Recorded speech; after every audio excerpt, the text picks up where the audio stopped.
Praise the lord. దేవుని నామానికి మహిమ కలుగును గాక. నా ప్రియ సహోదర సహోదరులకు అందరికీ నా ప్రేమపూర్వక వందనాలు తెలియజేస్తున్నాను. యోధికాల సమయంలో యవనస్తుల గురించి కొన్ని ప్రాముఖ్యమైన విషయాలు తెలియజేయాలని ఆశపడుతున్నాను. ఎందుకంటే యవనస్తులు ఈ దినాల్లో చూసినట్లయితే చాలా మంది ఒకరిని చూసి ఒకరు ఆ ఎదుగుతున్న యవ్వన వయసులో వారు కలుగుతున్న ఆలోచనలు కానీ, హార్మోన్స్ ఇన్బ్యాలెన్స్ అవడం కానీ, వయసు పెరుగుతున్న కొద్ది హార్మోన్ చేంజ్ అవుతాయి కాబట్టి వారు కలిగిన అనుభూతుల్ని వారు ప్రేమగా భావించి ఎంతో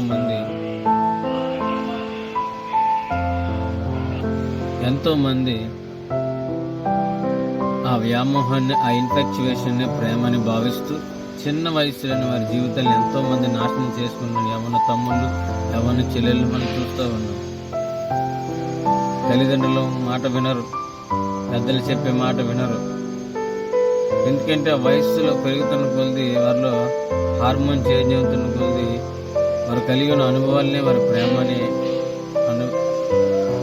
మాయలో పడి,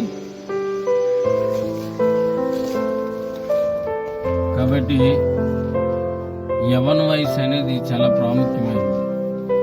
దుష్టి అయిన సాతాను యవనస్తుల మీద అటాక్ చేయడానికి ప్రయత్నిస్తూ ఉంటాడు. వారి ఆలోచనల్ని దొంగిలించి చెడు ఆలోచన వాళ్ళు పుట్టించడానికి అపవాదైన సాతాను ప్రయత్నిస్తూ ఉంటాడు. కాబట్టి యవన ప్రాయంలో చాలా జాగ్రత్తగా ఉండాలి. ఈ లోకంలో చాలా ప్రేమలు ఉన్నాయి.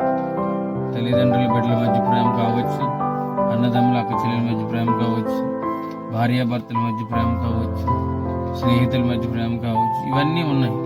కానీ ఒకనొక సమయం వచ్చేటప్పటికి ఇవి ఏవి కూడా శాశ్వతంగా ఉండవండి. ఒక్కొక్క సమయాన్ని బట్టి ఒక్కొక్కలాగా మారిపోతుంటాయి ఈ ప్రేమ. నీ దగ్గర అన్నీ ఉన్నప్పుడు అందరూ వస్తారు. నువ్వన్నీ కోల్పోయావనుకు నిన్ను ఎవరూ ప్రేమించలేదు. నీ దగ్గర ఏమీ లేదన్నప్పుడు ఏ స్నేహితుడు కూడా నిన్ను ఆదరించడు. కానీ నువ్వు ఏ స్థితిలో ఉన్నా నిన్ను నిన్నుగా ప్రేమించేవాడు ప్రభువైన యేసుక్రీస్తు మాత్రమే. ఆమేన్. కాబట్టి శాశ్వతమైన ప్రేమ అనేది ఎక్కడ మీకు ఈ లోకంలో దొరకదు. కానీ దేవుని వాక్యం సెలవిస్తుంది. ఇర్మియా గ్రంథం 31వ అధ్యాయం 3వ వచనంలో, శాశ్వతమైన ప్రేమతో నేను ప్రేమించున్నాను గనుక విడివక నీ ఎడల కృప చూపుతున్నానని దేవుని పరిశుద్ధ వాక్యం తెలియజేస్తుంది. కాబట్టి ఈ లోకంలో ఉన్న ప్రేమలన్నీ అశాశ్వతమైనవి. దేవుని ప్రేమ మాత్రమే శాశ్వతమైనది. కాబట్టి యవన తమ్ముడు, యవన చెల్లి, మీరు చదువుకుంటున్న వయసు కాబట్టి మీ చదువు మీద దృష్టి పెట్టి మీరు మంచి ప్రయోజకులయ్యి మీ తల్లిదండ్రులకు మంచి పేరు తీసుకొచ్చినప్పుడు